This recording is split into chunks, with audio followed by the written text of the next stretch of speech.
আমাদের মাননীয় সংসদ সদস্য জনাব আব্দুল্লাহ মাহমুদ তাহের শিশু মুক্তিযোদ্ধা, তাকে আমি স্বাগতম জানাই।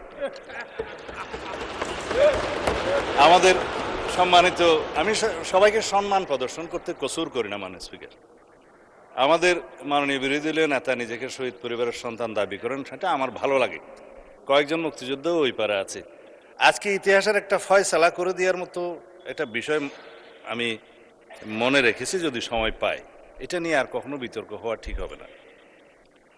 মাননীয় স্পিকার, মহামান্য রাষ্ট্রপতির ভাষণের উপর যেহেতু বক্তৃতা রাখছি, ধন্যবাদ প্রস্তাবের উপরে মহামান্য রাষ্ট্রপতিকে ইনস্টিটিউশনের প্রধান হিসেবে ধন্যবাদ এই জন্যই জানাই যে 2024-এর 5ই আগস্ট থেকে 8ই আগস্ট পর্যন্ত এই রাষ্ট্রে সরকারবিহীন অবস্থায় যে রাষ্ট্রের অভিভাবকের ভূমিকা পালন করেছেন, সেই জন্য সেই 5ই আগস্ট থেকে 8ই আগস্ট পর্যন্ত প্রধানমন্ত্রী তৎকালীন ফ্যাসিস্ট শেখ হাসিনা পালিয়ে গেছে, পার্লামেন্ট ডিজলভ হয়েছে, মন্ত্রিপরিষদ নাই, এবং 106 কনস্টিটিউশনের অ্যাডভাইজারি রোলের বিপরীতে প্রেসিডেন্ট অ্যাডভাইস চেয়েছেন সুপ্রিম কোর্টের কাছে, যার অনুবলে ইন্টারিম গভর্নমেন্ট সৃজন হয়েছে, কিন্তু কোনো টাইম লিমিট দেওয়া ছিল না। তারও একটা কারণ ছিল, চিফ জাস্টিস এবং অ্যাপিলেট ডিভিশন পদত্যাগ করেছে। সেই রকম একটা অবস্থায় এই রাষ্ট্রের অভিভাবকের ভূমিকা হিসেবে তাকে দায়িত্ব পালন করতে হয়েছে, সেই জন্য ধন্যবাদ জানাই। ভাষণের জন্য পরে দেব। আমাদের এখানে একজন মাননীয় সংসদ সদস্য আছেন, বিরোধী দলীয় চিফ হুইপ জনাব নাহিদ সহ আরও অনেকেই চিফ অ্যাডভাইজার ডক্টর ইউনূস সাহেবের নেতৃত্বে শপথ গ্রহণ করেছিলেন। রাষ্ট্রপতিকে তখন তারা স্বীকৃতি দিয়েছে মাননীয় স্পিকার।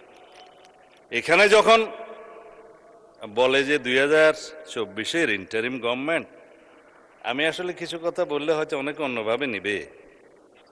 এই ইন্টারিম গভর্নমেন্টটা ছিল ভিতরে বাইরে দুই দলের সমর্থনে।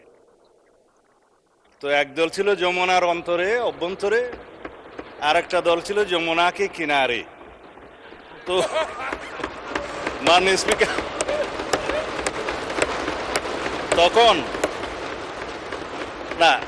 তখন তারা এখন বলতে পারে যে আগে কি সুন্দর দিন কাটাইতাম, এখন নাই। আমি এই ভাষায় বলতে চাচ্ছি না, আগে যা ভালো ছিল তা হঠাৎ করে এখন মন্দ হলো কিভাবে, এটা স্ববিরোধিতা। মাননীয় স্পিকার, এর বেশি বলতে চাই না। আমার নতুন দলের নতুন বন্ধুরা নতুন বন্দোবস্তের নতুন রাজনীতি করছে, পুরানো বন্দোবস্তের আদলে জুলাই যোদ্ধারা আওয়ামী যোদ্ধার সাথে সাক্ষাৎ মোলাকাত করতে যায় চট্টগ্রামে, আমি বলতে চাচ্ছি না, এটা আমার বলা ঠিকও না। সুতরাং বন্দোবস্ত নতুন হলে রীতিনীতি সুরত আদলও নতুন হইতে হবে। এটা মানে স্পিকার, আমি অনুরোধ করব যাতে এগুলাতে কেউ মনে না করে আর কি। যাই হোক, সেই অন্তর্বর্তীকালীন সরকারের মেয়াদ তো একটা অনির্ধারিত না হলেও এটা নির্ধারণ জনগণ করে দিয়েছিল। কেউ নির্বাচন তখন চায় নাই, কিন্তু নির্বাচন আদায় করে নিতে হয়েছে মাননীয় স্পিকার। এখানে সেটা দেশের ইতিহাস সাক্ষী দেবে।